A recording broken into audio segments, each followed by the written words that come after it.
Bonjour à toutes et à tous et bienvenue pour cette nouvelle vidéo. Force est de constater que, au fil du temps et dans plusieurs de mes vidéos, je vous dis souvent que les choses évoluent.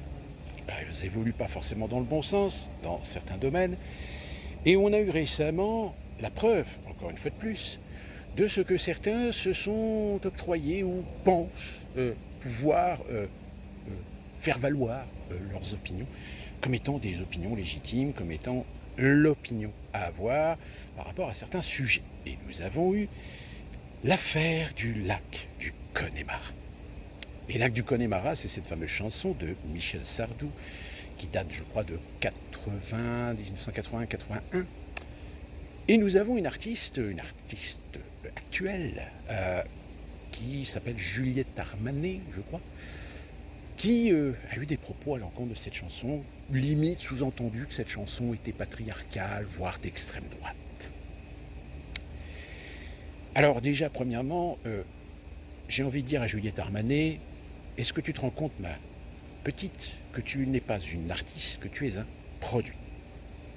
Que ce sont des producteurs qui t'ont trouvé jolie, qui t'ont trouvé sympa, qui t'ont trouvé tendance pour te promouvoir sur les différents réseaux de distribution ou les réseaux promotionnels musicaux, mais qu'en réalité, si nous mettons en comparaison la majeure partie de tes chansons avec celles écrites, comme celle des lacs du Connemara, on va se rendre compte très rapidement que tu es tout à fait symbolique de la déperdition de la qualité.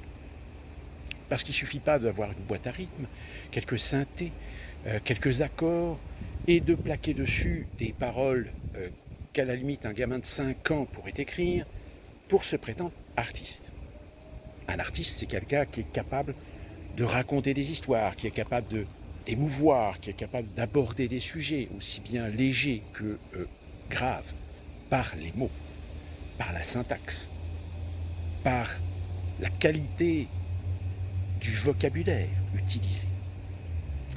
Sauf que, ma chère Juliette, on te classifie dans la même catégorie que ces artistes comme Ariane Nakamura, je crois, qui là aussi est un produit. Un produit parce qu'elle coche des cases. Elle coche des cases tendance. Mais quand on regarde de plus près la qualité artistique, la qualité mélodique, la qualité des paroles, c'est une catastrophe. Alors encore une fois, bien sûr, tout est une question subjective par rapport à nos propres goûts, par rapport à ce que nous apprécions, mais aussi par rapport à ce que nous possédons en matière de culture. Alors, je n'ai rien contre ces artistes, ils peuvent exister, il y a de la diversité au marché. Mais quand ces artistes, à un moment donné, se mettent dans une posture de juge et de bourreau vis-à-vis des autres, là, en revanche, excusez-moi du peu, mais j'ai envie de leur dire, de temps en temps, il va falloir que vous appreniez à fermer vos gueules, à vous contenter de faire votre musique, à chanter vos petites chansons, à faire votre bénéf, votre business. Profitez-en parce que ça ne pourrait pas durer très longtemps, car aujourd'hui nous avons suffisamment de recul pour constater qu'un certain nombre d'artistes, il y a 10 ou 15 ans, qui déjà étaient des prémices de ce que j'appelle des produits, aujourd'hui ont quasiment disparu de la circulation.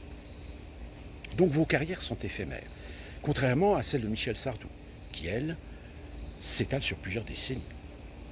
Qui plus est, Michel Sardou, que certains veulent qualifier d'être un gars d'extrême droite, alors qu'en réalité, il n'a jamais été d'extrême droite. C'était plutôt quelqu'un de gauche.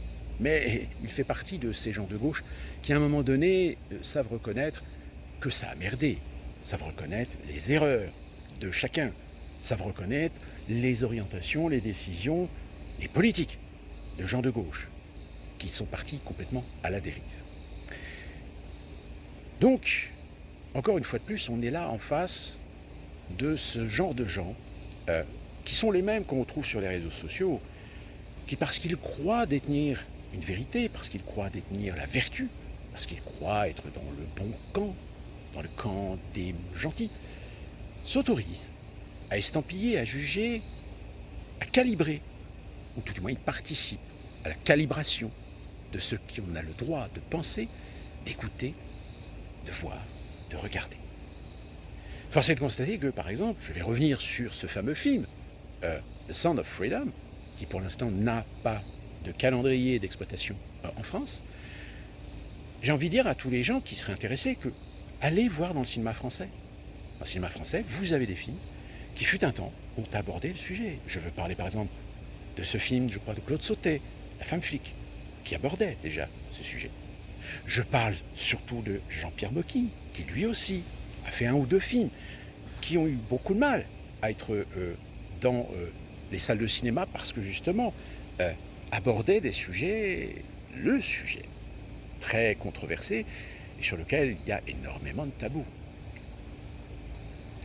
Mais évidemment, moi je fais partie aujourd'hui d'une génération où on a un minimum de culture, contrairement aux jeunes générations qui, elles, sont abreuvées d'idéologie, sont abreuvées de bons sentiments, mais elles ne vont jamais te chercher très loin. Comme ce monsieur d'ailleurs de Marseille, qui parce qu'à un moment donné je lui fais prendre conscience que son tweet est un tweet qui est à l'image même de ce que l'on appelait des collabos qui balançaient du juif pendant la Seconde Guerre mondiale, c'est tout d'un coup emporté en me traitant de raciste, en me traitant de fasciste, etc. Donc c'est-à-dire un narratif qui est un narratif très primitif finalement, et qui n'a absolument aucun argument tangible, et que même lorsque j'essaie de le titiller de façon ironique, n'a même plus la capacité à un moment donné de comprendre l'ironie dont je fais preuve à son encontre. Un fragile duo qui pourtant est véhément, vulgaire, violent. C'est ce même genre d'individu que parfois on retrouve dans des phénomènes de groupe, mais qui lorsqu'il est tout seul, dès que vous lui foutez deux baffes, il se met à courir en criant maman. Il va y avoir un moment donné où la réalité, et d'ailleurs je pense que nous avons déjà quelques phénomènes qui tentent à démontrer cela, qu'il y a beaucoup de gens à un moment donné qui vont se prendre le réel dans la figure, mais de façon extrêmement brutale.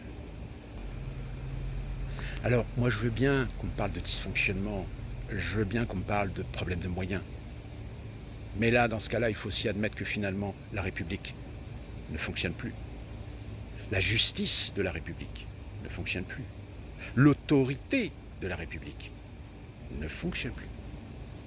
Et vous savez ce qui se passe en général quand on détruit systématiquement un certain nombre de codes, des codes moraux comme des règles législatives, comme des principes et des règles de société.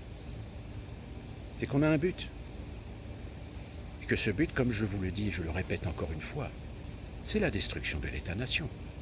La destruction de l'État-nation, ça passe par la désaffection, par la remise en cause, la remise en question par le peuple, de l'institution elle-même. Et là, vous aurez beau avoir des politiques qui vont hurler au pacte républicain, qui vont hurler aux droits de l'homme. Ces gens-là, de toute façon, ils sont déjà dépassés par les événements. Leur discours n'a plus aucune crédibilité. L'heure est grave, mes amis, parce qu'il va y avoir un moment où il va falloir que nous assumions notre choix, notre camp.